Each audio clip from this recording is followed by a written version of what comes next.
Hello guys, good morning. कैसे हो आप सब? आपका एक बार फिर से स्वागत है आपके अपने चैनल आई विल पर, जिसमें कि हम कर रहे थे इन्वायरमेंट के मोस्ट एक्सपेक्टेड क्वेश्चन की सीरीज़। और हम आ जाते हैं आज लेक्चर नंबर 7 पे।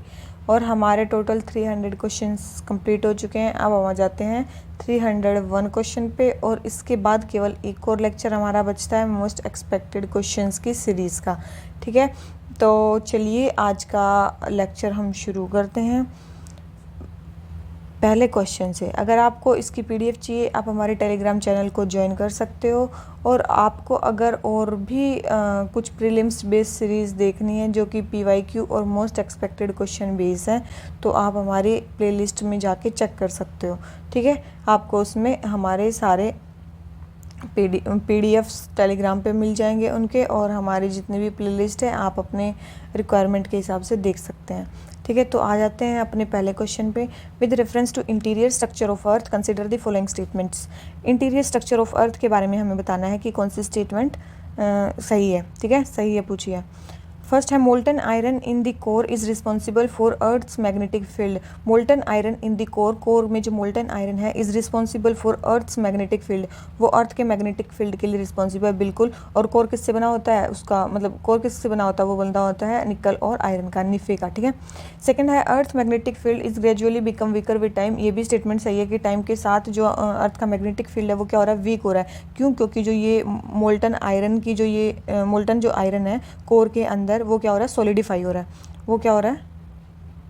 सॉलिडिफाई हो रहा है।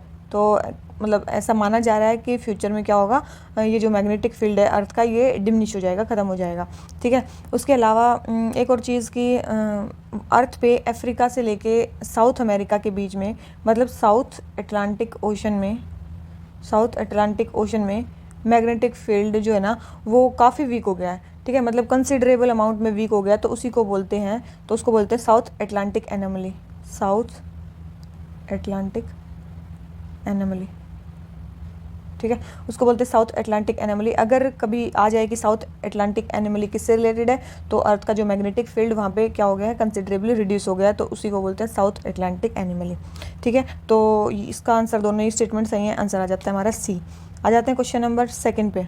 Consider the following statements. First है India ranks fourth in the world in terms of wind energy installed capacity. तो ये स्टेटमेंट बिल्कुल सही है कि इंडिया की जो रैंक है वो 4th है विंड एनर्जी इंस्टॉल्ड कैपेसिटी में। ठीक है, और ये है वर्ल्ड में, लेकिन एशिया में कितनी रैंक है इंडिया की? अगर एशिया में आ जाए तो कितनी रैंक है इंडिया की? एशिया में इंडिया की 2nd रैंक है। ठीक है, और सेकंड है the state of Tamil Nadu leads in production of wind energy in India. बिल्कुल, तमिलनाडु सबसे ज़्यादा करता है, और उसके बाद कौन करता है? गुजरात। 2nd नंबर पे कौन है? गुजरात। थर्ड है under Paris agreement India has placed a target of 100 gigawatt of wind energy generation by 2022। आपको मैंने बताया था कि इंडिया का टारगेट क्या है? 175 गीगावाट का है टोटल रिन्यूएबल एनर्जी से जो हमें एनर्जी बनानी है। उसमें से जो 100 गीगावाट है वो क्या है? वो है सोलर एनर्जी। उसके बाद 60 गीगावाट क्या है? वो है हमारी विंड एनर्जी। ठीक है, वो है हमारी विंड एनर्जी। तो ये स्टेटमेंट तो हमारी रॉन्ग हो गई कि 100 गीगावाट हमारी विंड एनर्जी से लेनी है, क्योंकि कितनी लेनी है हमें विंड एनर्जी से? Only 60 gigawatt. ठीक है, तो थर्ड स्टेटमेंट हमारी रॉन्ग हो जाती है, और फर्स्ट एंड सेकंड स्टेटमेंट हमारी सही है। ठीक है, इसके अलावा अगर मैं आपको बताऊं कि कुछ फेमस विंड पावर मतलब विंड फार्म्स हैं इंडिया में, फेमस जो विंड फार्म्स हैं इंडिया में, उनके कुछ नाम लिखवा रही हूँ। ठीक है, देख लेना। जैसे कि है मुप पंडाल, ये कहाँ पे है? मुट पंडाल विंड फार्म, ये है तमिलनाडु में। एक है ब्रह्मनवेल, ये महाराष्ट्र में है। ठीक है, फिर है ढालगांव, ये है महाराष्ट्र में। फिर है वासपेट, ये भी कहाँ है? महाराष्ट्र में। फिर है तुलजापुर, ये कहाँ पे है? ये भी महाराष्ट्र में है। तो ये सारे कहाँ पे हैं? सारे महाराष्ट्र में हैं ये वाले। ठीक है, फिर उसके बाद आता बेलूगुप्पा, ये कहाँ पे है? आंध्रा में है। उसके बाद आता है ममात खोड विंड फार्म, ये कहाँ पे आता है? ये एमपी में आता है। और आंध्रा में एक और आता है अनंतपुर और बेलागुप्पा कहाँ पे आते हैं? दोनों आंध्रा में आते हैं। और मम्मत खोंड कहाँ पे आता है? एमपी में आता है। और पंडाल कहाँ पे आता है? तमिलनाडु में। और ब्रह्मवेल, ढलगांव, वॉसपेट और तुलजापुर, ये चारों कहाँ पे आते हैं? महाराष्ट्र में। तो ये कुछ इंडिया के फेमस विंड फार्म्स हैं। हाँ, एक और है जैसलमेर विंड पार्क, वो तो आपको पता ही होगा, नाम से पता चल गया। वो कहाँ पे है? राजस्थान में। जैसलमेर विंड पार्क ये कहाँ पे है? राजस्थान में। तो ये सारे कुछ फेमस जो विंड पार्क्स थे इंडिया में, उनके मैंने नाम लिखवा दिए हैं। फेमस अब की बार आ सकते हैं। ठीक है, आ जाते हैं क्वेश्चन नंबर 3 पे। लोकस्ट इन्फेस्टेशन के बारे में हमें बताना है। ठीक है, लोकस्ट इन्फेस्टेशन के बारे में सबसे पहले है कि they originate in Rajasthan as desert provide the perfect bearing ground for laying eggs. जो डेजर्ट एरिया है वो इनके लिए बेस्ट है बिल्कुल। तो जो मेनली जो लोकस्ट होती हैं वो लिव एंड ब्रीड दोनों ही सेमी एरिड या डेजर्ट एरियाज़ में करती हैं, तो यस वो उनके लिए सही ग्राउंड है। सेकेंड है the rainfall in this region will produce enough green vegetation to enable both egg laying and hopper development. बिल्कुल, जब वहाँ पे रेनफॉल होती है तो तो उनके एग लेइंग के लिए और होपर डेवलपमेंट के लिए भी बहुत ज़्यादा ज़रूरी है। होपर डेवलपमेंट क्या होती है? मतलब ऐसी स्टेज होती है जब निम्फ जब हैच करता है, जो हैच कर चुका होता है, और वो एडल्ट बनने के बीच की जो प्रोसेस होती है उसको बोलते हैं होपर डेवलपमेंट। ठीक है, तो उसके लिए रेनफॉल या फिर ग्रीन वेजिटेशन की ज़रूरत पड़ती है। थर्ड है in India the ministry of earth science is responsible for monitoring survey and control of desert locust. तो इंडिया में कौन सी मिनिस्ट्री रिस्पॉन्सिबल है? तो ये मिनिस्ट्री रिस्पॉन्सिबल है। तो ऐसा नहीं है कि ये मिनिस्ट्री रिस्पॉन्सिबल है। इसके लिए जो मिनिस्ट्री है वो है ministry of agriculture and farmer welfare. ठीक है, याद रखना। इसके लिए जो मिनिस्ट्री है वो है ministry of agriculture and farmer welfare. ठीक है, याद रखना इसके लिए। तो ये मिनिस्ट्री ऑफ अर्थ साइंस नहीं है इसके लिए रिस्पॉन्सिबल। तो ये थर्ड स्टेटमेंट हमारी रॉन्ग हो गई और आंसर आ गया 1 और 2। ठीक है, 1 और 2। और मेन इसको मॉनिटर कौन करता है? इसको मेन मॉनिटर करता है locust warning organisation. Locust warning organisation ये किसके अंडर आती है? ये ministry of agriculture and farmer welfare के अंडर आती है। कब बनी थी ये लोकस्ट वार्निंग ऑर्गेनाइजेशन? 1939 में बनी थी। ठीक है, 1939 में बनी थी। उसके अलावा अगर मैं आपको बताऊँ कि लोकस्ट वार्निंग ऑर्गेनाइजेशन के सेंट्रल हेडक्वार्टर्स कहाँ पे हैं? इसके जो सेंट्रल हेडक्वार्टर्स हैं वो कहाँ पे हैं? वो फरीदाबाद में है। ठीक है, फरीदाबाद में है। और इसके जो फील्ड हेडक्वार्टर्स हैं वो इसके हैं जोधपुर में। ठीक है, फील्ड हेडक्वार्टर्स हैं इसके जोधपुर में। ठीक है, और भी 10 रीजनल ऑफिसेज हैं वो अलग जगह पे हैं। ठीक है, तो ये हमारा जो लोकस्ट वार्निंग ऑर्गेनाइजेशन के बारे में ये हो जाता है। और अभी ये न्यूज़ में क्यों था? क्योंकि राजस्थान जो गवर्नमेंट है मतलब राजस्थान में मेनली लोकस्ट का अटैक हुआ था। ठीक है, तो राजस्थान गवर्नमेंट ने एक पेस्टिसाइड का यूज़ किया था इसको भगाने के लिए या फिर मारने के लिए, मैलाथियोन। ठीक है, इस पेस्टिसाइड का यूज़ किया था राजस्थान गवर्नमेंट ने। ठीक है, याद रखना। तो ये भी यूज़ हो सकता है। तो इसका आंसर हो गया ए। आ जाते हैं क्वेश्चन नंबर 4 पे। Which of the following are marine protected area in India? India में मैरीन प्रोटेक्टेड एरिया कहाँ पे है? फर्स्ट है wildlife sanctuary PT, wildlife sanctuary Coringa और वाइल्ड लाइफ सेंचुरी गहीरमाथा। तो इसमें बोला मैरीन प्रोटेक्टेड एरियाज़। तो अगर आपको इनकी पोजीशन पता है तो आप बता दोगे कि मैरीन प्रोटेक्टेड एरियाज़ कौन कौन से हैं। सबसे पहले वाइल्ड लाइफ सेंचुरी पीटी। ये वाइल्ड लाइफ सेंचुरी पीटी कहाँ पे है? तो याद रखना वाइल्ड लाइफ सेंचुरी जो पीटी है वो कहाँ पे? कवाराती में, लक्षद्वीप में है। ये लक्षद्वीप में क्या है? एक इनहेबिटेड कोरल आइलैंड है, अनइनहेबिटेड। ठीक है, जिसको बोलते हैं पक्षी पीटी। ठीक है, तो उसी के नाम पे रखा गया है एक पीटी वाइल्ड लाइफ सेंचुरी जो कि लक्षद्वीप में है। ठीक है, तो वो क्या होगी? मैराइन है। तो यस, फर्स्ट तो है मैराइन वाइल्ड, जो पीटी वाइल्ड लाइफ सेंचुरी है वो मैरीन है। सेकंड है wildlife sanctuary Coringa. Coringa कौन से में है? ये भी पहले आ चुका है हमारे किसी चीज़ में। तो ये कोरिंगा कहाँ पे है? आंध्र प्रदेश में है। ठीक है, तो यस ये भी मैरीन है। और यहाँ पे मेनली 2 स्पीसीज़ हैं जो बहुत फेमस पाई जाती हैं, क्रिटिकली इंडेंजर्ड है, जो वाइट बैक्ड वल्चर। एक तो है वाइट बैक्ड वल्चर, याद रखना, वाइट बैक्ड वल्चर, और एक है लॉन्ग बिल्ड वल्चर। ठीक है, क्रिटिकली इंडेंजर्ड है, तो याद रखना इनको। थर्ड है कोरिंगा सेंचुरी गहीरमाथा। गहीरमाथा के बारे में आपने सुनाई होगा। ये कहाँ पे है? उड़ीसा में है। ये कहाँ पे है? उड़ीसा में है। और मेनली जो होप आइलैंड पाया जाता है वहाँ पे है, उसके ऊपर है। होप आइलैंड भी मतलब वहीं पे पाया जाता है। पॉपुलर टूरिस्ट डेस्टिनेशन है उड़ीसा का ये, क्योंकि वर्ल्ड का सबसे बड़ा नेस्टिंग बीच है ओलिव रिडले टर्टल के लिए। ठीक है, ओलिव रिडले टर्टल के लिए सबसे बड़ा ये बीच है नेस्टिंग के लिए। और उनकी जो फेमस नेस्टिंग है उसको क्या बोला जाता है? एगलेइंग, उसको अरीबाड़ा बोला जाता है। ठीक है, और जो ओलिव रिडले टर्टल है वो उसका स्टेटस क्या है? वल्नरेबल में आता है वो। ठीक है, वल्नरेबल में आता है। तो ये सारी चीज़ें हम होगी हमारी सही। और शेड्यूल 1 में आता है। तो तीनों ही जो हैं वो हमारे मैरीन में आते हैं। तो 1, 2 एंड 3 तीनों ही स्टेटमेंट सही हैं। आंसर आ गया ए। आ जाते हैं क्वेश्चन नंबर 5 पे। Isostatic equilibrium is an ideal state where the crust and mantle would settle in absence of disturbing forces. Isostatic equilibrium एक आइडियल स्टेट होती है जहाँ पे जो क्रस्ट और जो हमारी मेंटल हैं would settle in absence of disturbing forces, वो सेटल हो जाएंगी डिस्टर्बिंग फोर्सेस की एब्सेंस में। विच of the following forces can disturb the equilibrium. तो उस इक्विलिब्रियम को डिस्टर्ब कौन कर सकता है, ठीक है, उस इक्विलिब्रियम को डिस्टर्ब कौन कर सकता है, ठीक है। तो याद रखना, मतलब आइकोटेसी मेनली उसी को बोलते हैं कि जो डायनामिक बैलेंस होता है लिथोस्फेयर एंड एस्थेनोस्फेयर में, जो हमारा डायनामिक बैलेंस होता है उसको आइकोस्टेसी बोलते हैं, ठीक है। आइसोस्टैटिक इक्विलिब्रियम वही होता है, ठीक है, मतलब थोड़ा सा डायनामिक इक्विलिब्रियम, ठीक है, इक्विलिब्रियम एग्जिस्ट करता ही है। तो किस किस के कारण डिस्टर्ब हो सकता है, माउंटेन बिल्डिंग के कारण भी हो सकता है, ग्लेशिएशन, वोल्केनिज्म और सेडिमेंटेशन, इन सब के कारण क्या हो सकता है, डिस्टर्ब हो सकता है वो इक्विलिब्रियम। तो चारों ही स्टेटमेंट सही हैं। इसके अलावा किससे हो सकता है, अर्थक्वेक से भी हो सकता है डिस्टर्ब, वोल्केनो बता दिया, उसके अलावा सुनामी वगैरह, ठीक है, और waxing and waning of ice sheet, ठीक है, आइस शीट्स का क्या, waxing and waning of ice sheets. उसके अलावा erosion of mountains, erosion, sedimentation, इन सब के कारण क्या हो सकता है, जो भी इक्विलिब्रियम है वो डिस्टर्ब हो जाता है। आ जाते हैं क्वेश्चन नंबर 6 पे। With reference to international criminal code consider the following statements. International criminal code के बारे में हमें कुछ स्टेटमेंट्स बतानी है। फर्स्ट है, it is world first permanent international criminal code. सबसे पहले है ये वर्ल्ड का सबसे पहला परमानेंट इंटरनेशनल क्रिमिनल कोर्ट है। तो यस, ये पहला इंटरनेशनल क्रिमिनल कोर्ट है, ठीक है। तो इसकी फुल फॉर्म ही यही है। सेकंड है, it is non UN organisation. ये नॉन यूएन ऑर्गेनाइजेशन है, यस ये नॉन यूएन ऑर्गेनाइजेशन है। थर्ड है, its jurisdiction can be appealed against. इसके जो ज्यूरिडिक्शन है वो अपील किए जा सकते हैं, ठीक है। तो याद रखना, जो इसके जजमेंट्स हैं वो फाइनल होते हैं, उसके जो जजमेंट्स होते हैं वो फाइनल होते हैं और उन पे अपील नहीं कर सकते आप, ठीक है, उन पे अपील नहीं कर सकते और बाइंडिंग भी होते हैं, ठीक है, बाइंडिंग भी होते हैं। तो थर्ड स्टेटमेंट रॉन्ग हो गई, तो हमारा आंसर आ गया ए, ठीक है, आंसर आ गया ए। और जो ये इंटरनेशनल क्रिमिनल कोर्ट है और क्या है, ये इंटर गवर्नमेंटल ऑर्गेनाइजेशन है। कौन सी है ये, इंटर गवर्नमेंटल ऑर्गेनाइजेशन भी है, ठीक है।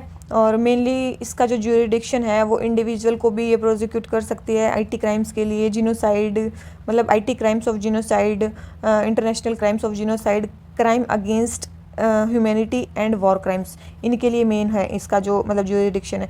किसके वो मतलब प्रोसिक्यूट कर सकती है, इंडिविजुअल्स को। और किस किस चीज़ के लिए, एक तो क्राइम अगेंस्ट ह्यूमैनिटी, और एक है वॉर क्राइम्स, और एक है आईटी क्राइम्स अगेंस्ट जिनोसाइड, ठीक है, इनके अगेंस्ट ये वो कर सकती है। कब स्टार्ट का काम करना कब किया था इसने, 2002 में, ठीक है, जब रोम स्टैट्यूट फोर्स में आया, ठीक है, 2002 में इसने काम करना शुरू किया था। क्या इंडिया इसकी पार्टी है, इंडिया इसकी पार्टी नहीं है, याद रखना, इंडिया इसकी पार्टी नहीं है, वेरी इंपॉर्टेंट, ठीक है, इंडिया इसकी पार्टी नहीं है। और इसके पार्ट कौन बन सकते हैं, मतलब आईसीसी का पार्ट कौन बन सकते हैं, जिस कंट्री ने भी रोम स्टैट्यूट, मतलब जो भी रोम स्टैट्यूट को रेटिफाई कर ले वही इसका पार्ट बन सकता है, ठीक है, जो रोम स्टैट्यूट को रेटिफाई कर ले वही इसका पार्ट बन सकता है, ठीक है। तो ये हो जाती है हमारी इंटरनेशनल क्रिमिनल कोर्ट के बारे में कुछ चीज़ें। अब देखो, ये तो हो गया हमारा क्रिमिनल कोर्ट के बारे में। एक है हमारा इंटरनेशनल कोर्ट ऑफ जस्टिस, जो इसके साथ ही मतलब होता है, ठीक है, जिसका नाम इसके साथ में ही आता है। तो देख लेते हैं, सब इसके बाद आता है इंटरनेशनल कोर्ट ऑफ जस्टिस, ठीक है, इसको वर्ल्ड कोर्ट भी बोलते हैं, इसको क्या बोलते हैं, वर्ल्ड कोर्ट भी बोलते हैं, और इसको सिविल कोर्ट्स भी बोलते हैं, वर्ल्ड के, ठीक है, सिविल कोर्ट्स भी बोलते हैं। मेन प्रिंसिपल ऑर्गन है यूएन का, ये यूएन का ऑर्गन है। तो वो आईसीसी यूएन की ऑर्गेनाइजेशन नहीं थी, लेकिन यस ये यूएन की ऑर्गेनाइजेशन है, ठीक है। कब एस्टेब्लिश की गई थी, उससे बहुत पहले 1945 में, किसके द्वारा, यूएन चार्टर के द्वारा, ठीक है, यूएन चार्टर के थ्रू। और आईसीसी किसके थ्रू थी, रोम स्टैट्यूट, ठीक है, उसके थ्रू लागू हुई थी। हाँ, तो आईसीसी, इधर देखो, आईसीसी के जो हेडक्वार्टर्स हैं वो कहाँ पे हैं, हेग नीदरलैंड में, कहाँ पे हैं, हेग नीदरलैंड में। और इसके जो ये आईसीजे के हेडक्वार्टर्स हैं वो भी हेग नीदरलैंड में, लेकिन यहाँ पे पीस पैलेस है एक, वहाँ पे peace palace Hague Netherland, peace palace है हेग नीदरलैंड, इसके हेडक्वार्टर्स यहाँ पे हैं, ठीक है। उसके बाद जितने भी यूएन मेंबर्स हैं वही यहाँ पे वो कर सकते हैं, only UN members are eligible to appear before it, ठीक है।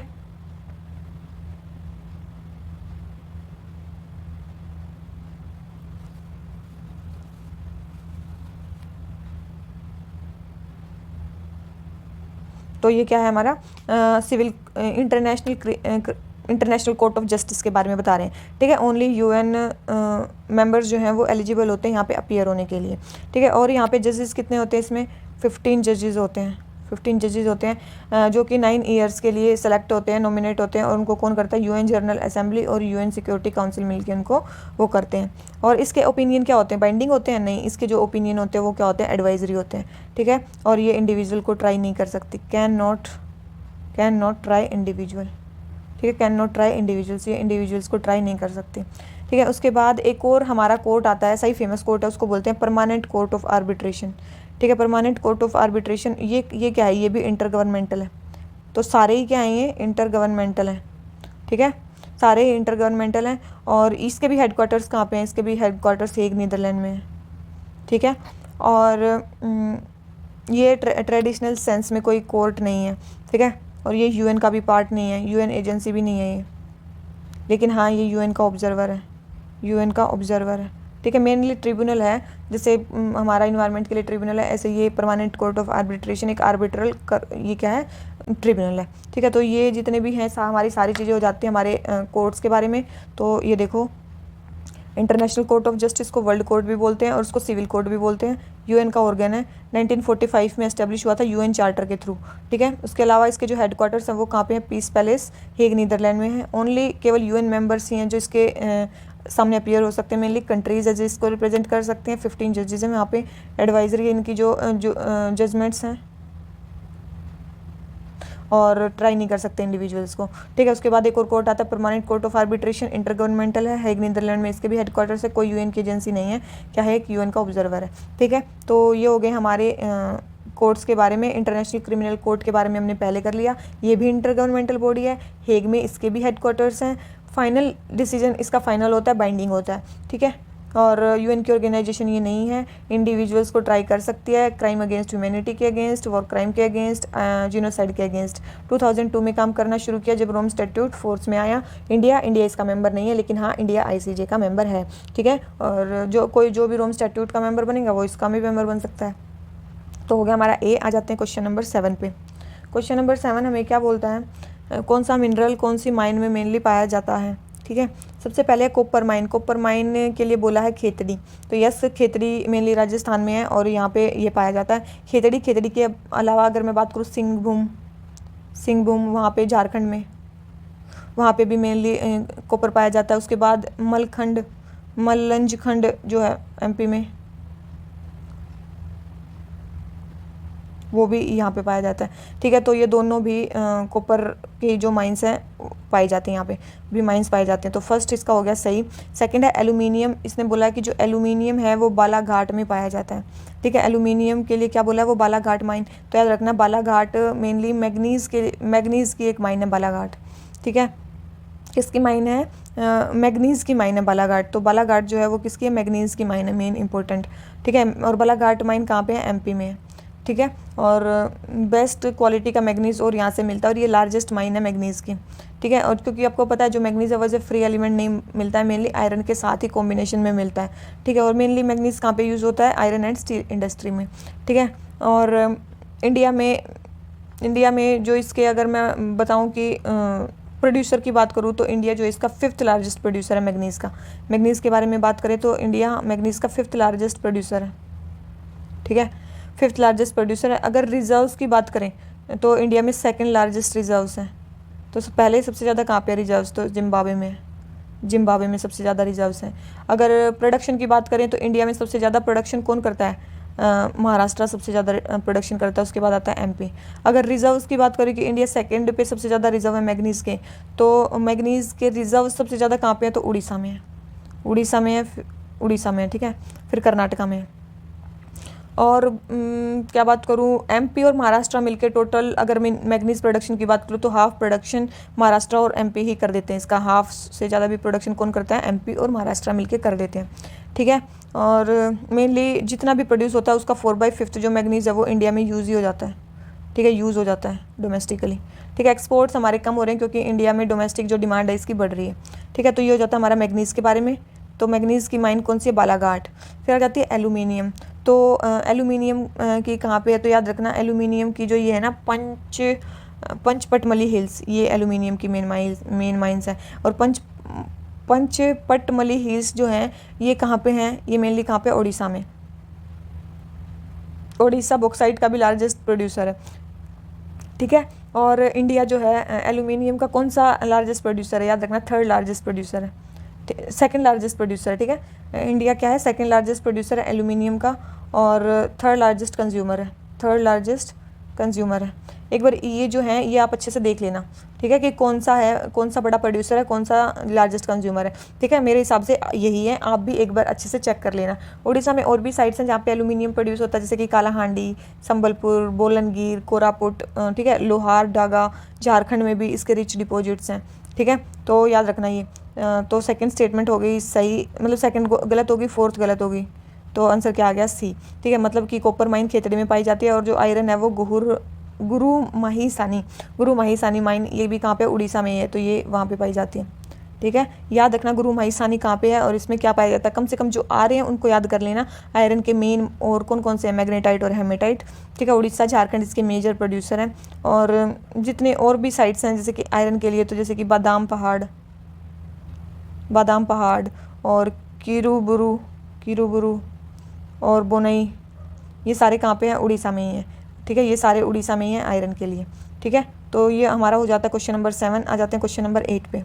दीज आर इमेच्योर सॉइल्स हैं which overlie the Vindhyas sandstone पे पाई जाती हैं Ladakh shales. Their colour ranges from light yellow to deep brown with a thickness of 7 to 15 centimetre. These soil contain 35% और more by volume of rock fragments, cobbles, gravel and laterite, concretion and iron stones within the shallow depth. तो किस उसके बारे में बात चल रही है, तो याद रखना ये कौन सी उसके बारे में, स्केलेटल सोयल के बारे में बात चल रही है। विंध्याज सैंडस्टोन के ऊपर है, जो लद्दाख शेल्स के ऊपर पाई जाती है, जिनकी थिकनेस इतनी है, और इनके 35% से भी ज़्यादा वॉल्यूम में रॉक फ्रेगमेंट्स, कोबल्स, ग्रेवल और लेटराइट कॉन्क्रीशन पाए जाते हैं, ठीक है। तो स्केलेटल सोयल मेनली यहाँ पे पाई जाती है। आ जाते हैं 9th पे। With reference to India's biodiversity, इरियोकुलम पार्विसिफेलम, इरियोकुलम कर्नावेलनीस, अराडिस रामास्वामी, ये किसकी स्पीसीज़ हैं, ठीक है। तो ये न्यूज़ में भी आया था, ठीक है, काफ़ी ज़्यादा। तो ये किसकी स्पीसीज़ हैं, ये सारी प्लांट्स की स्पीसीज़ हैं, ठीक है। ये सारी किसकी स्पीसीज़ हैं, प्लांट्स की स्पीसीज़ हैं, याद रखना इसको, ठीक है। आ जाते हैं क्वेश्चन नंबर 10 पे। इन्वायरमेंटल प्रोटेक्शन के बारे में बताना। वैज्ञानिक कन्वेंशन किसके लिए है, ठीक है, वैज्ञानिक कन्वेंशन किसके लिए है, तो ये किसके लिए है, हैजार्डियस वेस्ट के लिए है। हैजार्डियस वेस्ट के लिए है mainly convention to ban the importation into forum island countries. जो फोरम आइलैंड कंट्रीज हैं साउथ पैसिफिक में जो फोरम आइलैंड कंट्रीज़ हैं,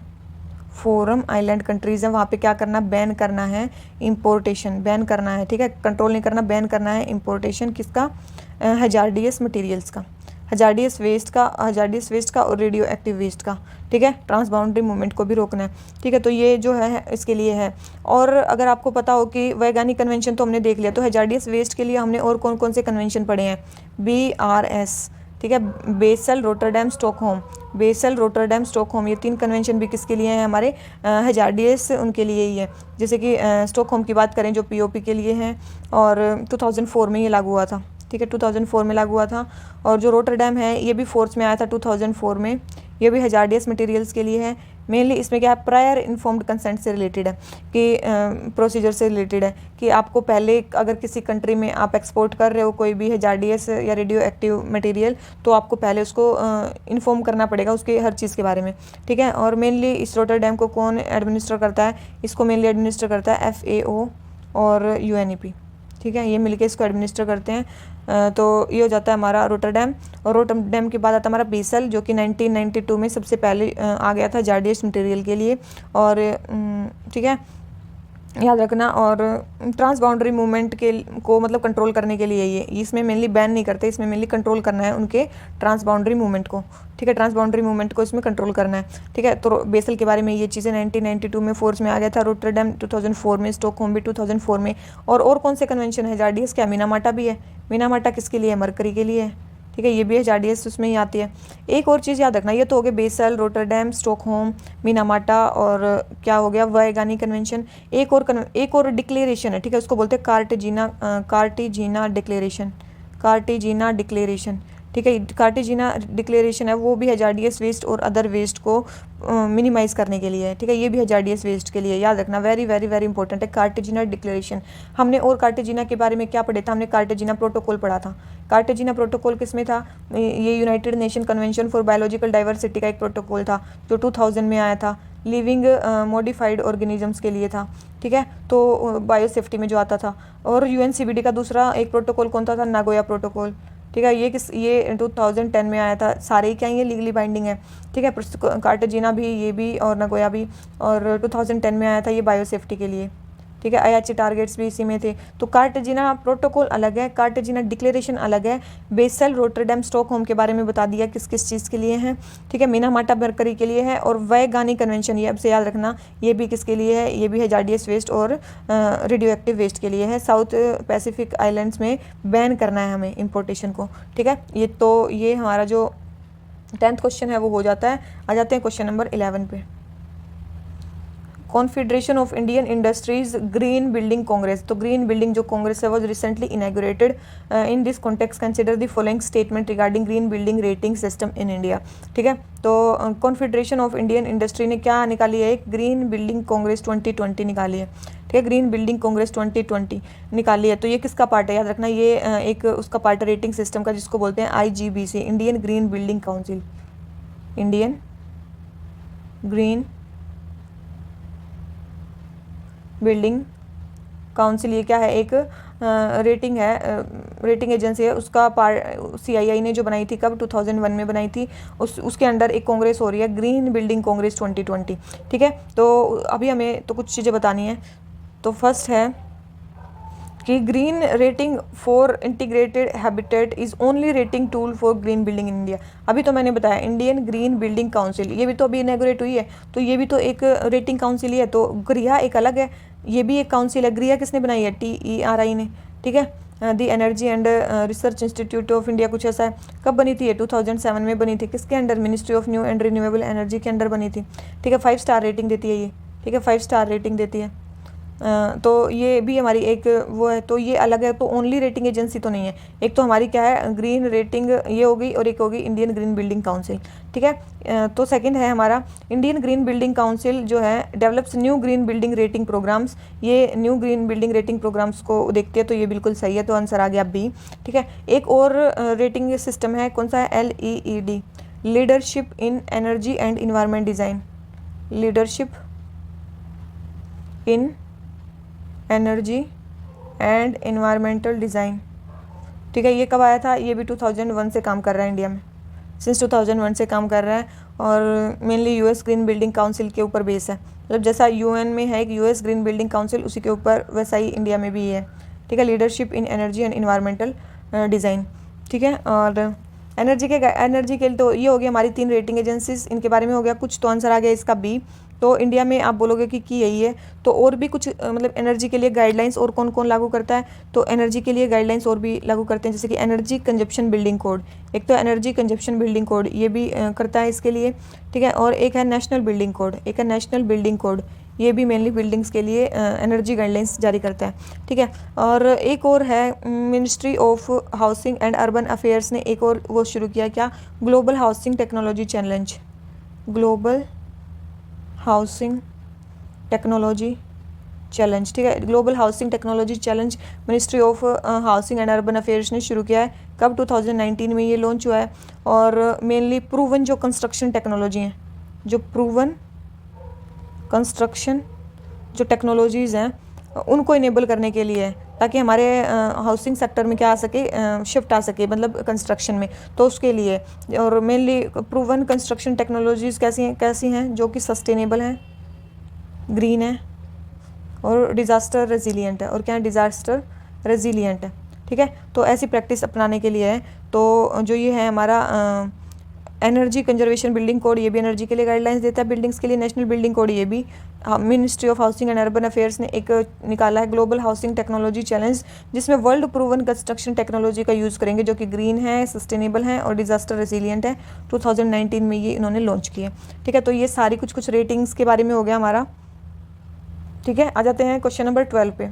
if you are travelling in India from north to south, अगर आप नॉर्थ टू साउथ जा रहे हो तो आप किस किस ट्राइब से मिलोगे, ठीक है, किस किस ट्राइब से मिलोगे, तो याद रखना। तो सबसे पहले जो ये चेंचू ट्राइब है, ये चेंचू ट्राइब जो याद रखना आंध्रा में, मैंने बताई भी थी एक बार जब पीवीटीजीज में है, पीवीटीजीज में आती है आंध्रा की, ठीक है, चेंचू ट्राइब। उसके अलावा शोम्पेन, शोम्पेन तो आपने सुना ही होगा, ग्रेट निकोबार की पीवीटीजीज है, ग्रेट निकोबार में है, और ये क्या है, पीवीटीजीज है ये भी। उसके अलावा सहारिया, सहारिया कहाँ पे है, सहारिया है एमपी में, सहारिया कहाँ पे है, एमपी में, और ये भी एक पीवीटीजीज है, ठीक है, ये भी एक पीवीटीजी है।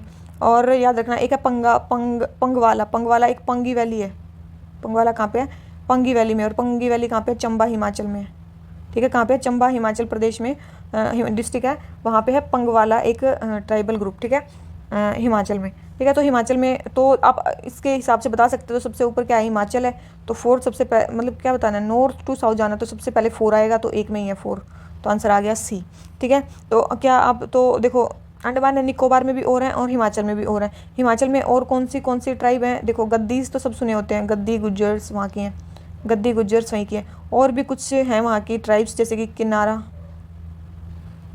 लाहुलाज, या आप वो कर सकते हो, कुछ और छोटी छोटी ट्राइब्स भी हैं जैसे कि भोट, बेड़ा, बीड़ा, स्वांगला, बाई चांस मैं गलत प्रोनाउंस कर रही हूँ तो बियर विद इट, ठीक है, और लांबा, लानबा, ठीक है, ये सारी जितनी भी हैं, ये सारी ट्राइब्स छोटी छोटी हैं, ये सारी हिमाचल प्रदेश की हैं, ठीक है। और मेनली शोम्पेन हमारी कहाँ की है, अंडमान निकोबार की। और भी कुछ पीवीटीजीज हैं जिसमें आती है ग्रेट अंडमानीज आती है, जरावाज आती हैं, ओंजीज आती हैं, सेंटिनलीज आती हैं, और शोम्पेन आती हैं, ठीक है। तो ये सारी अंडमान निकोबार में पाई जाती हैं।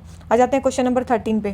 क्वेश्चन नंबर 13 हमें क्या बोलता है, arrange the following commodities in increasing order of their share in India's export basket. India की एक्सपोर्ट मार्केट में इंक्रीजिंग शेयर बताना है किस किस चीज़ का है, ठीक है। तो वेरी वेरी वेरी इंपॉर्टेंट 2021 के हिसाब से जो इकोनॉमिक सर्वे में वो दिए गए हैं, रीडिंग्स दी गई हैं, उसके हिसाब से हैं ये क्वेश्चन, ठीक है। तो सबसे ज़्यादा इंडिया में क्या है, पेट्रोलियम प्रोडक्ट्स हैं, उसके बाद प्रीशियस मेटल एंड स्टोन है, उसके बाद याद रखना, उसके बाद ड्रग्स हैं। पहले पे आ जाता है पेट्रोलियम, सेकंड पे आता है precious and semi precious stone, third पे आता है ड्रग्स, और फोर्थ पे आता है गोल्ड, और फिफ्थ पे आता है हमारा स्टील, आयरन एंड स्टील, ठीक है। तो आपको पता चल गया कि इनकी सीक्वेंस क्या है। तो सीक्वेंस क्या है, सबसे पहले क्या बतानी है, कैसे बतानी है, इसमें इंक्रीजिंग ऑर्डर में बतानी है। सबसे पहले कम बात बतानी है, तो कम क्या है, आयरन एंड स्टील। उसके बाद है हमारी फोर्थ ड्रग फॉर्मुलेशन, ठीक है। उसके बाद है हमारी प्रीशियस एंड सेमी प्रीशियस, उसके बाद है petroleum product. Increasing decreasing order देख लेना आप, ठीक है। तो ये इंडिया की क्या है, एक्सपोर्ट बास्केट है, ठीक है, ये इंडिया की एक्सपोर्ट बास्केट है, ठीक है, याद रखना। और इंडिया के टॉप एक्सपोर्ट डेस्टिनेशन कहाँ पे है, मेनली इंडिया एक्सपोर्ट कहाँ पे करता है सबसे ज़्यादा, यूएसए में, उसके बाद यूएई में, और उसके बाद चाइना में, ठीक है। ये टॉप एक्सपोर्ट डेस्टिनेशन है इंडिया के। और टॉप इम्पोर्ट्स इंडिया के क्या क्या हैं, ये तो एक्सपोर्ट्स के बारे में हो गया। टॉप इम्पोर्ट्स इंडिया के क्या क्या हैं, तो सबसे टॉप इम्पोर्ट है क्रूड ऑयल, उसके बाद आता है हमारा पेट्रो प्रोडक्ट्स, और उसके बाद आता है हमारा गोल्ड, ठीक है। ये क्या हमारे टॉप इम्पोर्ट्स हैं। और टॉप इम्पोर्ट्स सोर्सेज क्या क्या हैं, हमारे सोर्सेज का क्या, कहाँ कहाँ से इम्पोर्ट होता है, चाइना, यूएसए और यूएई, ठीक है। ये इंडिया के मेन इम्पोर्ट सोर्सेज हैं, मेनली जहाँ से इंडिया में इम्पोर्ट होता है, ठीक है। और एक और चीज़, तो ये हो गया चाइना, यूएसए, यूएई। और आपको पता ही है इंडिया सरप्लस कंट्रीज़ कहाँ पे, यूएसए और यूएई में, ठीक है, इंडिया का सरप्लस रहता है हमेशा। और एक और कुछ चीज़ है कि एक और फैक्ट, मतलब उसमें इकोनॉमिक सर्वे में बताया गया था कि टॉप जो 5 एक्सपोर्ट हैं इंडिया में, वो मेनली कैपिटल इंटेंसिव हैं, लेबर इंटेंसिव नहीं है, ठीक है, याद रखना। टॉप जो 5 एक्सपोर्ट्स हैं इंडिया के, वो मेनली क्या हैं, कैपिटल इंटेंसिव हैं, जबकि बांग्लादेश में टॉप 5 एक्सपोर्ट्स क्या हैं, वो लेबर इंटेंसिव हैं, ठीक है, लेबर इंटेंसिव है, इसीलिए वहाँ की जो लेबर है वहाँ पे एम्प्लॉयमेंट रेट कम है, ठीक है, अनएम्प्लॉयमेंट रेट कम है। तो लेबर इंटेंसिव इंडस्ट्रीज़ में वहाँ पे ज़्यादा एक्सपोर्ट होता है as compared to capital intensive industries में। तो इंडिया भी को भी वैसे ही मॉडल अपनाना चाहिए। तो ये कुछ ऑब्जर्वेशन थी इकोनॉमिक सर्वे की। आ जाते हैं क्वेश्चन नंबर 14 पे। कौन सा बात करता है जिसको, किसमें क्लोरिनेटेड प्लास्टिक बैग को फेज़ आउट करना है, कौन से में फेज़ आउट करना है किसको, क्लोरिनेटेड बैग्स को। तो याद रखना only and only biomed waste rules 2000 जो 18 है, उसमें बोला गया था कि हमें जो ये क्लोरिनेटेड प्लास्टिक बैग्स हैं, ग्लव्स हैं, इनको फेज़ आउट करना है। और कब तक फेज़ आउट करना है, 2019 तक, ठीक है। तो ये था। और मेनली प्लास्टिक वाले में क्या था, प्लास्टिक वेस्ट मैनेजमेंट में हमें उसकी थिकनेस को इंक्रीज़ करना था 40 to 50 माइक्रोन, ठीक है, 40 to 50 माइक्रोन। और इसमें एक और चीज़ क्या थी, एक्सटेंडेड प्रोड्यूसर रिस्पॉन्सिबिलिटी, ठीक है, तो ओनली सेकंड में था, तो आंसर आ गया बी। आ जाते हैं क्वेश्चन नंबर 15 पे। कौन सा रोक सिस्टम कब बना है, ठीक है, याद ही कर लो। तो सबसे पहले बना है धारवाड़, उसके बना है कुडाप्पा, ठीक है, आंध्रा में है। उसके बाद बना है द्रविडियन और उसके बाद बना है गोंडवाना, ठीक है। तो सबसे पहले बना है धारवाड़, तो बी आ जाता है, सेकंड सबसे पहले आ जाता है, फिर आ जाता है कुडाप्पा, फिर आ जाता है हमारा द्रविडियन और फिर आ जाता है हमारा गोंडवाना, ठीक है। आ जाते हैं क्वेश्चन नंबर 16 पे। बोन चैलेंज के बारे में बात कर रहा है, किसके बारे में बात कर रहा है, बोन चैलेंज के बारे में। First it was launched by world wide fund for nature, इसने इसको लॉन्च किया है, क्या वर्ल्ड वाइड फंड ने इसको लॉन्च किया है, तो इसको लॉन्च किया है गवर्नमेंट ऑफ जर्मनी और IUCN ने। किसने लॉन्च किया है इसको, गवर्नमेंट ऑफ जर्मनी और IUCN ने इसको मिलकर लॉन्च किया। सेकेंड है, इसका मेन गोल है 350 मिलियन हेक्टेयर एरिया में 2030 तक रिस्टोर करना फॉरेस्ट को। ये भी सही है, 350 मिलियन हेक्टेयर में फॉरेस्ट को क्या करना है हमें, तो वो करना है, ठीक है। और क्या है, एक 2014 में ही एक 2014 में ही न्यूयॉर्क डिक्लेरेशन भी आया था फॉरेस्ट के लिए। फॉरेस्ट के लिए 2014 में क्या आया था, एक न्यूयॉर्क डिक्लेरेशन भी आया था, न्यूयॉर्क डिक्लेरेशन ऑन फॉरेस्ट भी आया था, ठीक है, न्यूयॉर्क डिक्लेरेशन ऑन फॉरेस्ट भी आया था। तो ये तो आपको गोल पता चल गया कि इतने हमें वो करने हैं। और याद रखना ये 2030 तक का तो टारगेट था 350 मिलियन का, और 150 मिलियन का था कब तक का, 2020 तक का, 2020 तक का टारगेट था इसमें, ठीक है। और जर्मनी और IUCN ने लॉन्च किया था, और मेनली UN और जितने भी रीजन्स हैं वहाँ पे लैंडस्केप को रिस्टोरेशन के अंडर लाया जाएगा।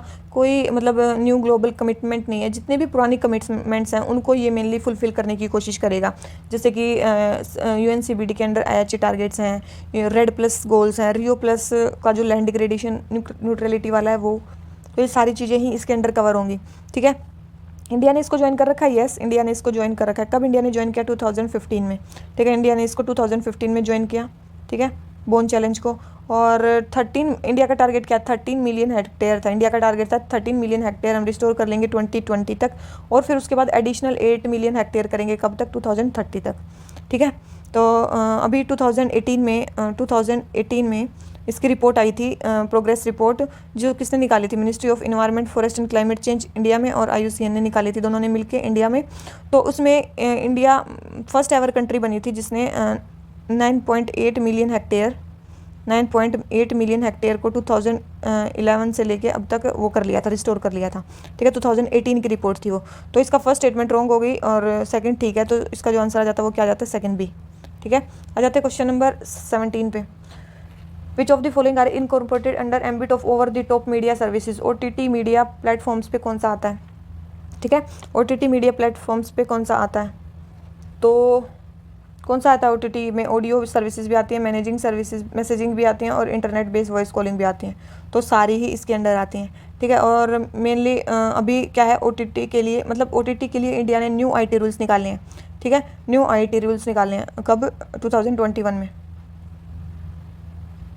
न्यू IT रूल्स आए हैं इसके लिए। क्या क्या उसमें, सबसे पहले आपको कोड ऑफ एथिक्स वो करना है, कोड ऑफ एथिक्स प्रिस्क्राइब किया गया है OTT के लिए और डिजिटल मीडिया एंटिटीज़ दोनों के लिए, ठीक है, कि आपको कोड ऑफ एथिक्स एक फॉलो करना है। दूसरी चीज़ क्या है कि जो भी स्ट्रीमिंग प्लेटफॉर्म्स होंगे उनको क्लासीफाई करना होगा अपना कंटेंट 5 एज ग्रुप्स में, 5 एज बेस्ड कैटेगरीज में अपने कंटेंट को आपको डिवाइड करना होगा, ठीक है। याद रखना ये 5 एज बेस्ड कैटेगरी में आपको डिवाइड करना है, आ जाए 2, 3, 4, ठीक है। तो सबसे पहले यूनिवर्सल, उसके बाद आता है 7+, एक आ जाता है 13+, एक आ जाता है 16+ और एक आ जाता है एडल्ट, ठीक है। तो इन कैटेगरीज में आपको डिवाइड करना है।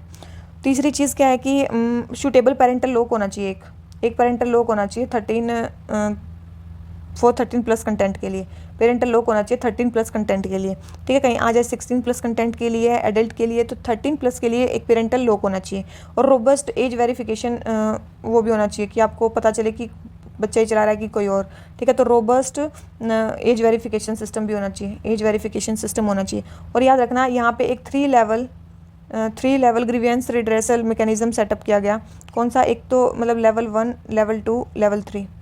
लेवल 1 पे क्या है, self regulation bye publishers, second क्या है सेल्फ रेगुलेटरी बॉडी, ठीक है, सेल्फ रेगुलेटरी बॉडी जिसको हेड कौन करेंगे, मतलब हो सकता है हमारे रिटायर्ड सुप्रीम कोर्ट जज हो सकते हैं, या फिर हाई कोर्ट जज हो सकते हैं, या फिर इंडिपेंडेंट एमिनेंट कोई भी हो सकते हैं। सेल्फ रेगुलेटिंग बॉडी एक सेटअप की जाएगी।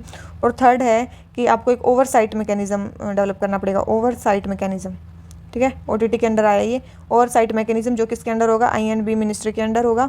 और मेनली ये इसके पास पावर होगी सेंसरशिप करने की और यूजर्स को ब्लॉक करने की भी, ठीक है। तो ये सारी चीज़ें होगी। 3 लेवल का ग्रीवेंस रिड्रेसल और क्या क्या नए रूल्स आए हैं OTT के लिए, ठीक है, वो मैंने बता दिए हैं। आ जाते हैं क्वेश्चन नंबर 18 पे। ADMM+ sometimes seen in news, तो उसके बारे में बताना है। Is a platform to strengthen security and defence cooperation for peace, stability and development of. ADMM+ किसके लिए है? तो ADMM की अगर आपको फुल फॉर्म पता है तब भी आप कर लोगे, ASEAN defence minister meeting plus. ASEAN defence ministers meeting plus में आता है ये, ठीक है। तो एशियान रीजन के लिए है, तो आंसर क्या आ गया? बी, ठीक है। एशियान रीजन के लिए मेनली एशियान और उसके जो 8 डायलॉग पार्टनर्स है, प्लस में आ गया तो 8 डायलॉग पार्टनर्स, ठीक है, प्लस आ गया 8 डायलॉग पार्टनर्स और हैं। और 8 डायलॉग पार्टनर्स में कौन आता है? इंडिया आता है, यस इंडिया भी आता है।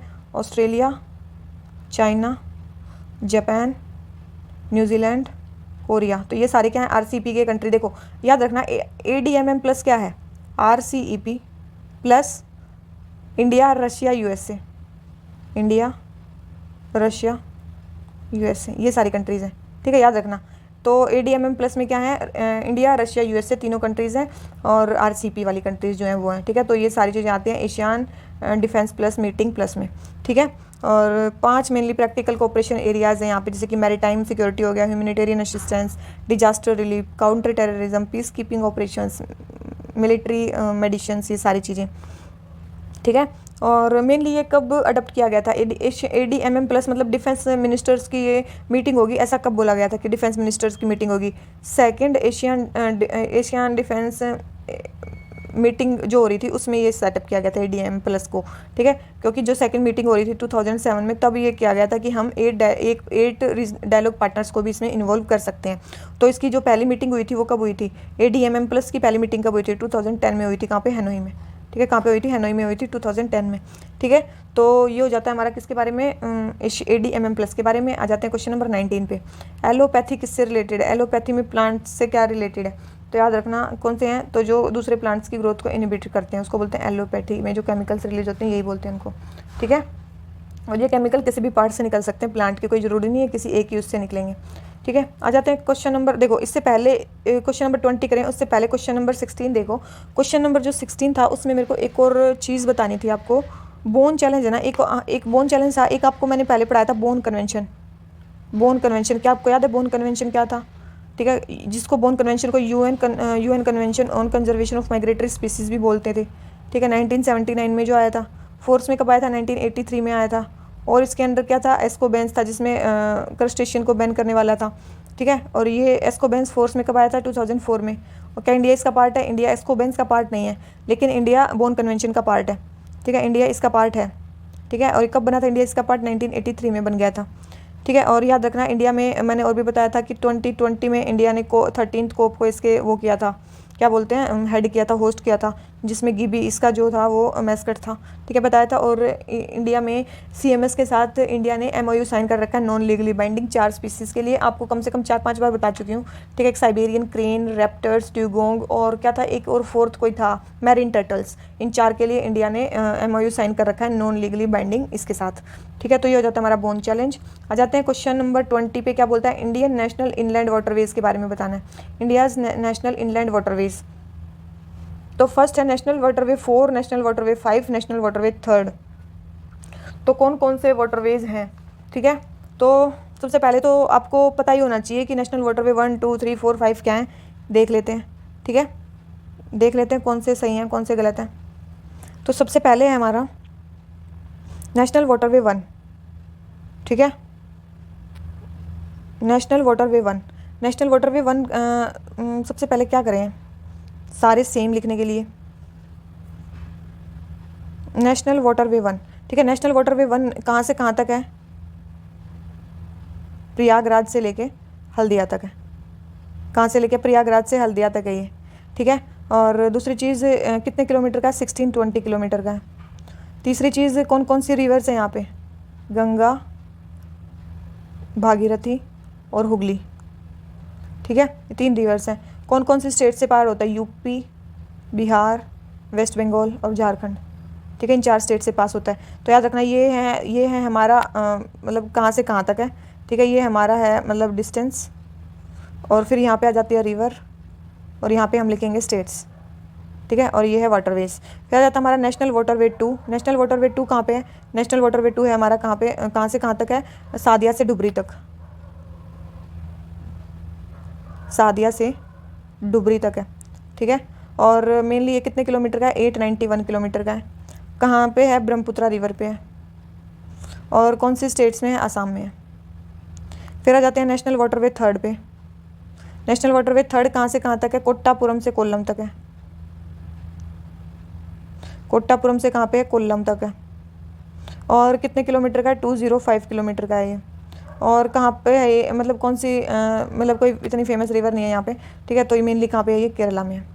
ठीक है, आ जाते हैं क्वेश्चन बोल रही हूँ नेशनल वाटरवे 4 पे। नेशनल वाटरवे 4 कहाँ पे है? नेशनल वाटरवे 4 है काकीनाडा से राजमुंद्री तक है। राजमुंद्री तक है। ठीक है, कितने किलोमीटर का है? 1078 किलोमीटर का है। कौन सी रिवर है? कृष्णा एंड गोदावरी। कौन सी है? कृष्णा एंड गोदावरी रिवर है। और कौन सी स्टेट है? आंध्रा, तमिलनाडु और पुडुचेरी। ठीक है, ये है। फिर आ जाता है नेशनल वाटरवे 5। नेशनल वाटरवे 5 कहाँ से कहाँ तक है? याद रखना, गोइनखाली से तलचर तक है। गोइनखाली से तलचर तक है। और कितने किलोमीटर का है? 588 किलोमीटर का है। और कौन सी रिवर पे? ब्रह्मानी रिवर पे। कौन सी रिवर है? ब्रह्मानी रिवर। ठीक है, और कौन सी स्टेट में है? उड़ीसा एंड वेस्ट बंगाल। किसमें है? उड़ीसा एंड वेस्ट बंगाल में। उसके बाद आ जाता है नेशनल वाटरवे 6। नेशनल वाटरवे 6 किस किस के बीच में? लखीपुर एंड भांगरा के बीच में। लखीमपुर एंड भागरा के बीच में, भांगरा। ठीक है, और कितने किलोमीटर का है? 121 किलोमीटर का है। कहाँ कहाँ है? मतलब कौन सी रिवर पे? बराक रिवर पे है। बराक रिवर पे। और कौन से स्टेट में है?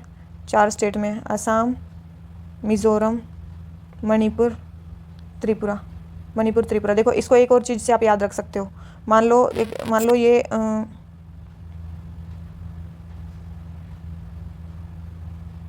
ठीक है, ये मान लो इंडिया का मैप है। ठीक है, जैसा भी बना रही हूँ थोड़ा सा समझ जाना कि इंडिया का मैप है।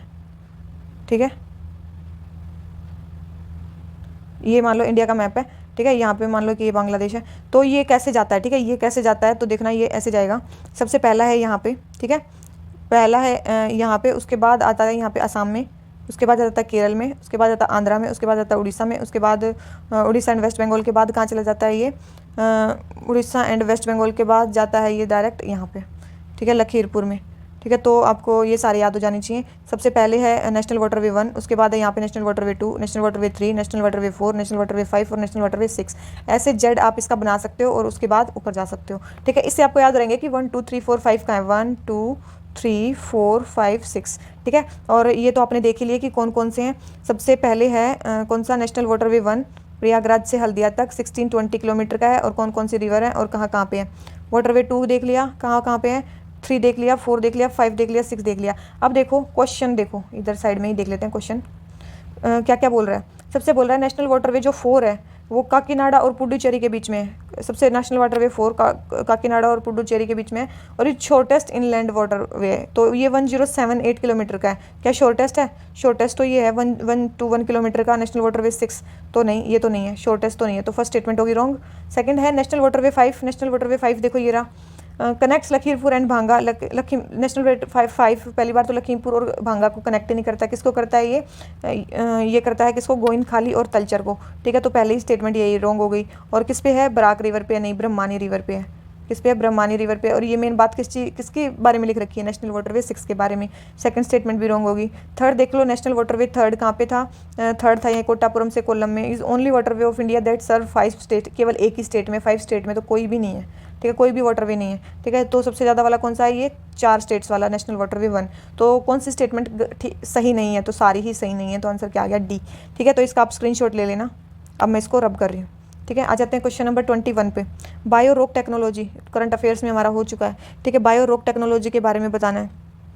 तो बायोरॉक टेक्नोलॉजी क्या है? It is an innovative process originally inventing to produce natural building material in the sea में नेचुरल बिल्डिंग मटेरियल्स को बनाने के लिए हुआ था, में ठीक है, उसके लिए हुआ था। और क्या था? इसको मिनरल एक्रीशन टेक्नोलॉजी भी बोलते हैं। बायोरॉक टेक्नोलॉजी को और क्या बोलते हैं? मिनरल एक्रीशन टेक्नोलॉजी भी बोलते हैं। और अभी कोरल रीफ्स को डेवलप करने के लिए भी ये प्रोसेस यूज़ की गई थी, ठीक है, मतलब वहाँ पे कोरल रीफ्स को डेवलप करने के लिए भी ये प्रोसेस यूज़ की गई थी, ठीक है। मिनरल एक्रीशन टेक्नोलॉजी भी इसको बोलते हैं। यहाँ पे मेनली क्या किया जाता है, याद रखना, यहाँ पे मेनली क्या किया जाता है?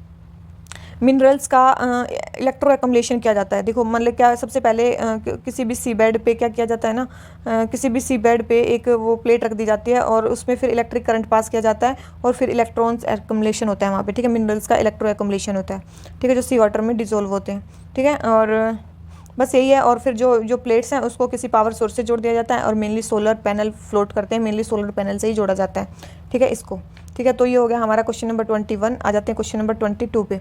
क्या बोलता है? Which of the following river in India passes through cities where Kumbh Mela is observe. Kumbh Mela मतलब हर 12 साल में आता है, ये तो आपको पता ही है। 12 साल में 4 बार आता है, ठीक है, 12 साल में 4 बार आता है। तो कहाँ कहाँ आता है, ठीक है? तो 12 साल में 4 बार आता है। एक बार आता है हरिद्वार में, ठीक है, हरिद्वार में, फिर आ जाता है उज्जैन में, फिर आता है हमारा नासिक में, और फिर आता है हमारा प्रयागराज में।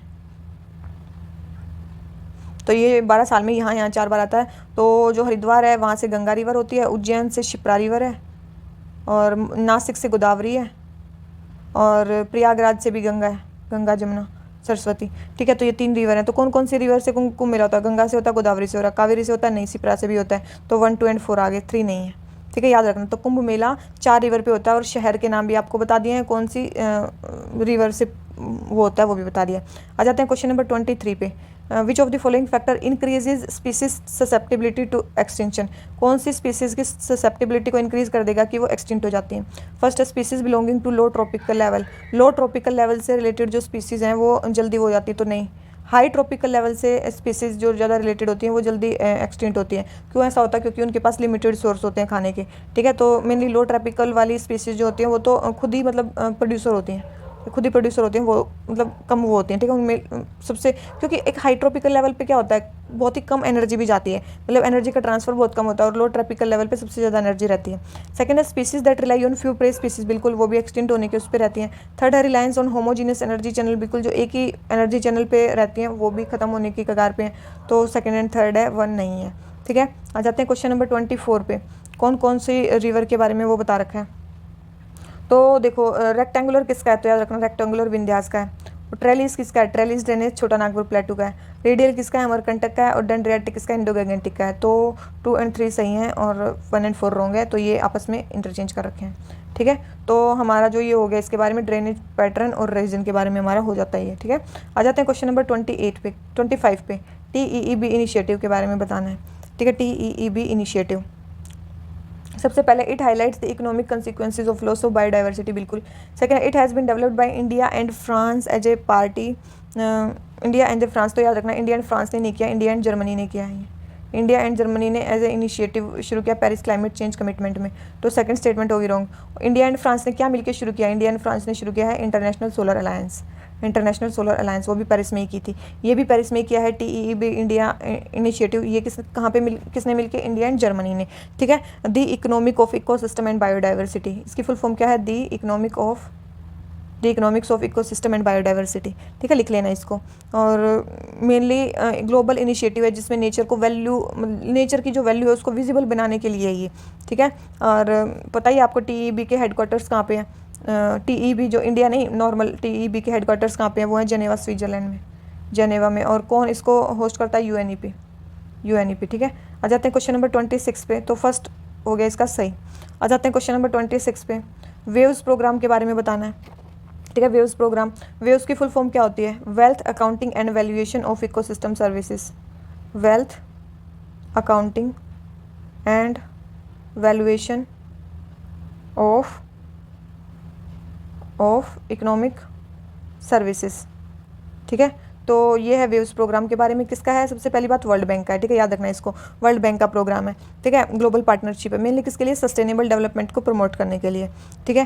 और तो क्या आ जाता है इसका, तो मेनली किसके लिए है, तो यही है, it aims to promote sustainable development through wealth accounting and valuable ecosystem services. आपको फुल फॉर्म पता है तब भी आप इसको कर लोगे, ठीक है। मेनली इसको फंड कौन करता है, मेनली इसको जो फंड है वो कौन करता है, मेनली फंड करता है इसको यूरोपियन कमीशन, ठीक है, यूरोपियन कमीशन, और भी बहुत सारी मतलब वहाँ की कंट्रीज़, मतलब यूरोपियन कंट्रीज जैसे कि France, Germany, Japan, Norway, Netherland, Switzerland, UK, Denmark, ठीक है, एक जापानी एशियन कंट्री आती है इसमें, तो ये इसको फंड करते हैं। एक और प्रोग्राम है, आपको पता होगा एनकेव्स जो प्रोग्राम चल रहा है, एनकेव्स मतलब national capital accounting of valuation ecosystem services, national capital accounting and valuation of ecosystem services, ये नेशनल लेवल पे है, ठीक है, नेशनल है। और एनकेव्स प्रोजेक्ट मेनली कौन फंडेड करता है, यूरोपियन यूनियन, उसको कौन करता था, यूरोपियन कमीशन, ठीक है, इसको कौन करता है, यूरोपियन यूनियन। मेन इसको कौन इंप्लीमेंट कर रहे हैं, UN statistic division plus UNEP और सीबीडी का जो सेक्रेटरीट है वो, ठीक है। इंडिया भी इसका पार्ट है, ठीक है, इंडिया भी इसका पार्ट है। और 5 कंट्रीज इसके पार्ट है, कौन कौन से, Brazil, China, south Africa and Mexico, ये कंट्रीज़ भी इसकी पार्ट है, ठीक है। मेनली इंडिया में जो ministry of statistics and programme implementation है वो इसको इम्प्लीमेंट करती है, ministry of environment, forest and climate change के साथ मिलके और नेशनल रिमोट सेंसिंग सैटेलाइट के साथ मिलके, ठीक है। तो ये हमारा एनकेव्स प्रोजेक्ट और ये हमारा केव्स प्रोजेक्ट। 26 क्वेश्चन हो जाता है। आ जाते हैं क्वेश्चन नंबर 27 पे। Which of the following factor can affect the rotational speed of earth, earth की रोटेशनल स्पीड को कौन सा अफेक्ट करेगा, अर्थ की रोटेशनल स्पीड को, तो टाइड्स भी कर सकते हैं, मीन सी लेवल भी कर सकता है और विंड पैटर्न्स भी कर सकते हैं, तो तीनों ही कर सकते हैं, ठीक है। तो यस तो हो जाते हैं। अगर सी लेवल राइज कर जाए तो अर्थ क्या करेगी, रोटेट स्लो करेगी कि फास्ट करेगी, अगर सी लेवल राइज कर जाएगा तो अर्थ स्लो रोटेट करेगी, ठीक है, स्लो रोटेट करेगी, ठीक है, याद रखना। तो आ जाते हैं क्वेश्चन नंबर 28 पे। क्या बोलता है, रामसार कन्वेंशन के बारे में बहुत चीज़ें बता चुकी हूँ, ये भी बता चुकी हूँ कहाँ पे रामसार साइट नहीं है, फिर भी देख लेते हैं, याद रखना। इंडिया में 8 जगह पे रामसार साइट्स नहीं है, 8 जगह पे रामसार साइट्स नहीं है, ठीक है, याद रखना। जहाँ पे एक भी रामसार साइट नहीं है, अरुणाचल, नागालैंड, मिजोरम, मेघालय, सिक्किम, फिर कर्नाटका, तेलंगाना और उत्तराखंड। ये स्टेट्स ऐसी हैं जहाँ पे एक भी वो नहीं है, क्या नहीं है, रामसार साइट नहीं है, ठीक है, याद रखना। ये साइट्स ऐसी हैं। तो इसमें बोला कहाँ पे एक भी नहीं है, बिहार इसमें नहीं आया, कर्नाटका इसमें नहीं आया, नहीं कर्नाटका आ गया, ठीक है, कर्नाटका में नहीं है, ठीक है, कर्नाटका में नहीं है। और त्रिपुरा में तो है एक रुद्र सागर लेक, ठीक है, तो ये नहीं है। और अरुणाचल प्रदेश भी आ गया, तो 2 और 4 में नहीं है, तो आंसर क्या आ गया, सी। तो ये इन स्टेट्स में एक भी रामसार साइट नहीं है, ठीक है, इन स्टेट्स में एक भी रामसार साइट नहीं है। तो देखो ये तो स्टेट हैं जिसमें एक भी रामसार साइट नहीं है। टोटल इंडिया में 46 रामसार साइट है और उन 46 में से 4 तो अभी ऐड हुई हैं, 2 गुजरात में, 2 हरियाणा में, ये मैं पहले ही करवा चुकी हूँ। आज मैं जितनी भी रामसार साइट हैं सबके नाम लिखवा रही हूँ, ठीक है। मन करे देख लो, मन करे ना देखो, लेकिन इंपॉर्टेंट है क्योंकि आ जाते हैं रामसार साइट से क्वेश्चन हमेशा आता ही है, इसलिए लिखवा रही हूँ, ठीक है। सबसे पहले है कोल्लूरू लेक, कोल्लूरू लेक, ठीक है, ये कहाँ पे, आंध्रा में है, ठीक है, कोल्लूरू लेक कहाँ पे, आंध्रा में। फिर है दीपोर बेल कहाँ पे, असम में। फिर उसके बाद आता है कबरताल लेक, ठीक है, ये कहाँ पे है, बिहार में। उसके बाद आता है हमारा गुजरात की साइड्स, जैसे कि एक था नाल सरोवर, एक है थोल लेक और एक है वधवाना वेटलैंड, ये 2 थोल और वधवाना अभी ऐड हुए हैं, ठीक है, तो ये हो गए गुजरात के। उसके बाद आता है हरियाणा के कौन से, एक तो सुल्तानपुर, एक है भिंडावास, ये दोनों कहाँ के हैं, हरियाणा के हैं। फिर आता है हमारा हिमाचल प्रदेश में पोंग डैम, और पोंग डैम के बाद आता है हमारा चंद्रताल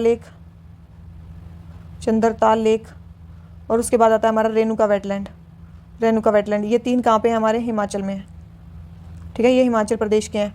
सबसे छोटा रेणुका है, ठीक है, वेटलैंड हमारा पूरे इन सब में मिला के। जम्मू कश्मीर की बात करें तो वहाँ पे है वुलर, होकेरा, उसके बाद है सुरीन सागर मानसर, और उसके बाद है सोमेरी लेक, ठीक है, तो ये सारे कहाँ पे आते हैं, जम्मू एंड कश्मीर में आते हैं। उसके बाद आता है शोकर वेटलैंड, ये कहाँ पे आता है, लद्दाख में आता है, ठीक है। उसके बाद आता है केरला में की बात करें तो अस्टामुडी और वेम्बनाड, ये लेक के बारे में भी करंट अफेयर्स में हो चुका है। और सस्तान कोटा, तो ये कहाँ पे आते हैं? तीनों केरला में आते हैं। एमपी में एक ही है भोज। महाराष्ट्र में है लोनार और नांदूर, ये दोनों है महाराष्ट्र में। उसके अलावा अगर बात करें लोकटक मणिपुर में है, ठीक है। उसके बाद बात करें जो भितरकनिका एंड चिल्का है, भितरकनिका और चिल्का, ये कहाँ पे है? उड़ीसा में है, ठीक है। पंजाब में भी बहुत सारी साइट हैं, जैसे कि बीज हो गई, हरीके हो गई, कंजली हो गई, रोपड़ हो गई, नांगल, किशोनपुर मियानी, तो ये सारे कहाँ पे? पंजाब में। उसके बाद आता है हमारा राजस्थान में कियोलेडो और सांबर, कियोलेडो और सांबर। कियोलेडो तो मॉन्ट्रेक्स रिकॉर्ड में भी आता है। उसके बाद आता है पॉइंट कैलिमर, पॉइंट कैलिमर ये कहाँ पे आता है? हमारा तमिलनाडु में। उसके बाद आता है रुद्र सागर त्रिपुरा में। और उसके बाद आता है ईस्ट कोलकाता और सुंदरबन, ईस्ट कोलकाता और सुंदरबन, ये कहाँ पे आते हैं? कोलकाता में, मतलब वेस्ट बंगाल में, सॉरी। तो ये स्टेट्स हैं। और एक यूपी में सबसे ज़्यादा वेटलैंड्स हैं, 8 वेटलैंड साइट्स हैं, देख लेना कौन कौन से आते हैं यूपी में, ठीक है। तो ये हमारी सारी होगी जितनी भी हमारी वेटलैंड साइट हैं यूपी को छोड़ के, ठीक है। तो ये स्टेट है, इन स्टेट में नहीं पाया जाता है, ठीक है, याद कर लेना इन सबको। आ जाते हैं क्वेश्चन नंबर 29 पे।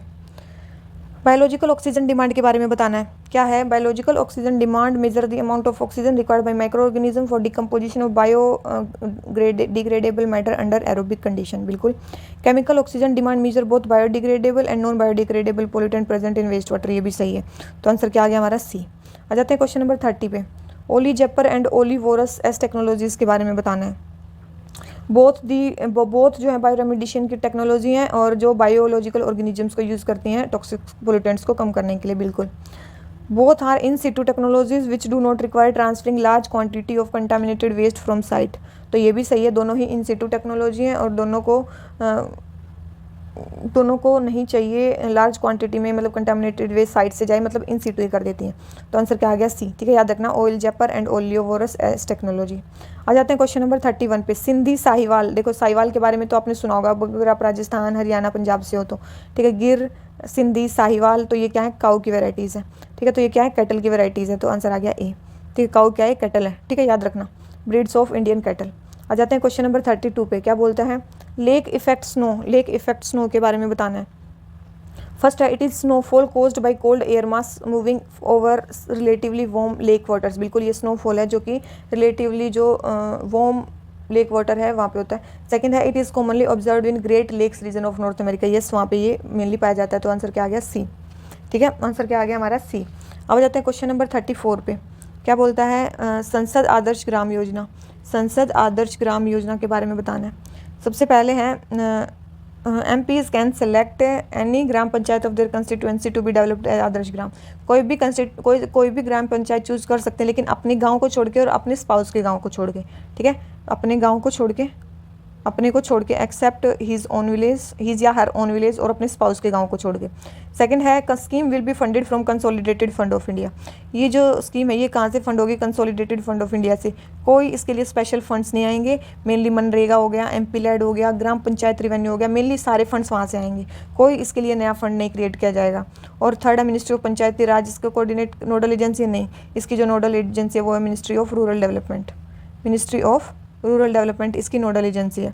मेनली इसमें कौन से विलेज कवर होंगे? जिनकी जो पॉपुलेशन है वो 3000 से 5000 के बीच में होगी, ठीक है। 3000 से 5000 के बीच में होगी। हिली एरियाज़ के लिए थोड़ा सा वो रिलैक्स है, 1000 से 3000 तक के पॉपुलेशन होनी चाहिए वहाँ पे, ठीक है। विलेज डेवलपमेंट प्रोग्राम है, कब स्टार्ट किया गया था? 2014 में स्टार्ट किया गया था, ठीक है। 2014 में स्टार्ट किया गया था। तो कौन से स्टेटमेंट सही है? कोई भी सही नहीं है, आंसर आ गया डी। आ जाते हैं क्वेश्चन नंबर 34 पे। नीम कैंपेन के बारे में बताना है। नीम कैंपेन के बारे में बताना है। तो ये इनिशिएटिव है वर्ल्ड वाइड मोबिलाइज करने का support to protect indigenous knowledge system and resources of third world from piracy by west. Third world मतलब जो थोड़ी सी डेवलप या फिर लेस डेवलप कंट्रीज़ हैं, उनके जो इंडिजिनियस नॉलेज है उनको जो वेस्ट कंट्रीज़ हैं उनकी जो बायो पायरेसी कर रही हैं उनको वो करने के लिए, ठीक है। तो नीम पेटेंट जो था वो पहला केस बना था जब यूरोपियन और US पेटेंट्स को जब वो किया गया था, चैलेंज किया गया था बायो पायरेसी के ग्राउंड पे, ठीक है। ये नीम कैंपेन 1993 में इंडिया ने चलाई थी, ठीक है, याद रखना।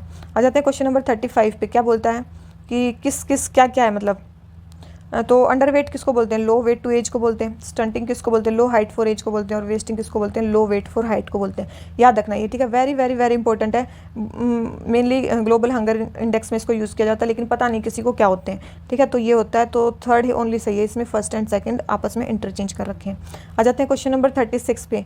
बायो इंडिकेटर्स कौन कौन से हो सकते हैं, तो प्लांट्स भी हो सकते हैं, एनिमल्स भी हो सकते हैं, माइक्रो ऑर्गेनिजम्स भी हो सकते हैं। तो आंसर आ गया डी। आ जाते हैं क्वेश्चन नंबर 37 पे।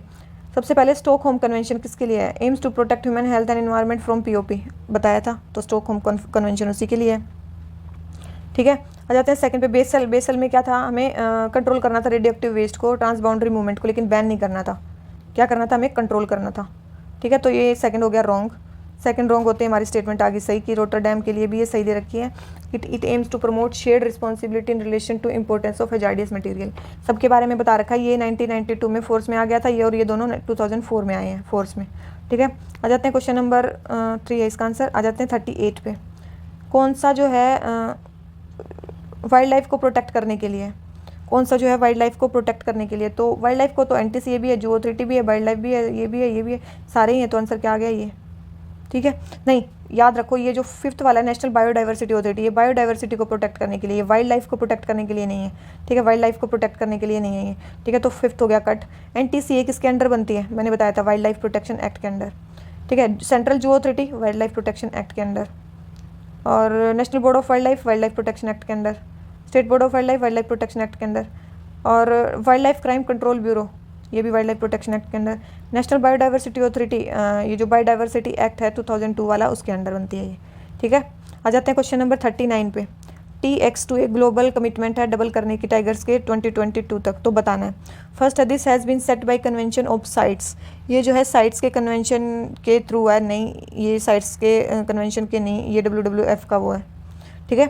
सेकंड है, as a party of this programme Nepal became the first country to double its tiger population, तो यस नेपाल बनाया, और इंडिया में एक पीलीभीत टाइगर रिजर्व है, उसने भी डबल कर दिया अपने, इंडिया में पीलीभीत है और यहाँ पे नेपाल है, तो सेकंड स्टेटमेंट सही है, ठीक है। बहुत बार बता चुकी हूँ, TX2 में सेंट पीटर्सबर्ग समिट में ये हुआ था। आ जाते हैं क्वेश्चन नंबर 40 पे। जेट स्ट्रीम्स के बारे में बताना है। Jet streams are stronger in winter for both the northern and southern hemisphere, जो यस दोनों ये विंटर में स्ट्रॉन्ग होते हैं।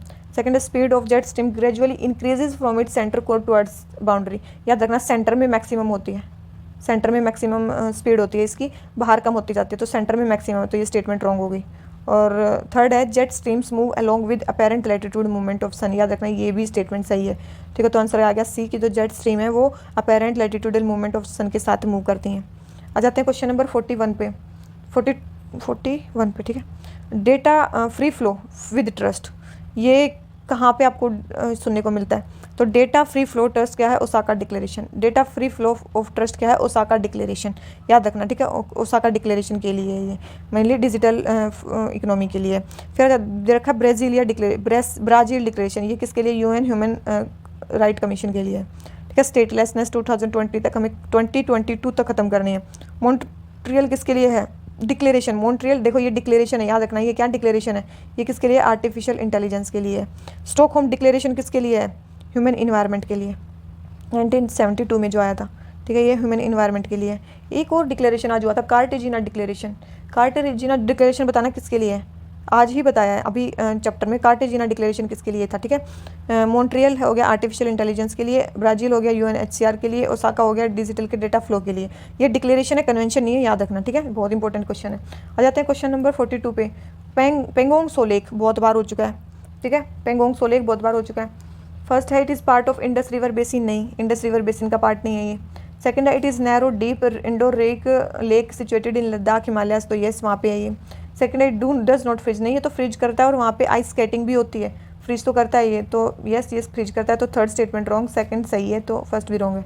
आंसर आ गया बी, ठीक है। और याद रखना, जैसे कि ये है हमारा पेंगोंग सो लेक, ठीक है। ये पेंगोंग सो लेक है, तो इसके नीचे यहाँ पे चुसुल वैली भी है यहाँ पे, ठीक है। और इसी के यहीं पे है एक स्पेंगुर गैप, ठीक है, नीचे इसके। और क्या है, इसके यहाँ पे है एक रेजांगला, और यहाँ पे है रेचिनला, ठीक है। ये थोड़े ला आ सकते हैं, रेचिनला, रेजांगला, चुसुल वैली ऊपर है, नीचे है स्पेंगुर गैप, ठीक है। तो ये हमारा है जहाँ पे भी है पेंगोंग सो लेक, मैप में जाके देखना, और ये साइट्स वहाँ पे मार्क करना। आ जाते हैं क्वेश्चन नंबर 43 पे। नीलगिरी ताहर मेनली कहाँ पे मिलेगा? अगर आपको इनकी जगह पता है ना ये कहाँ कहाँ पे, तब भी आप कर लोगे। इरविकुलम नेशनल पार्क कहाँ पे है? इरविकुलम नेशनल पार्क है केरला में। किशनपुर कहाँ पे है? यूपी में। और पेरियार कहाँ पे है? ये भी केरला में। और एस्कट वाइल्ड लाइफ सेंचुरी कहाँ पे है? उत्तराखंड में।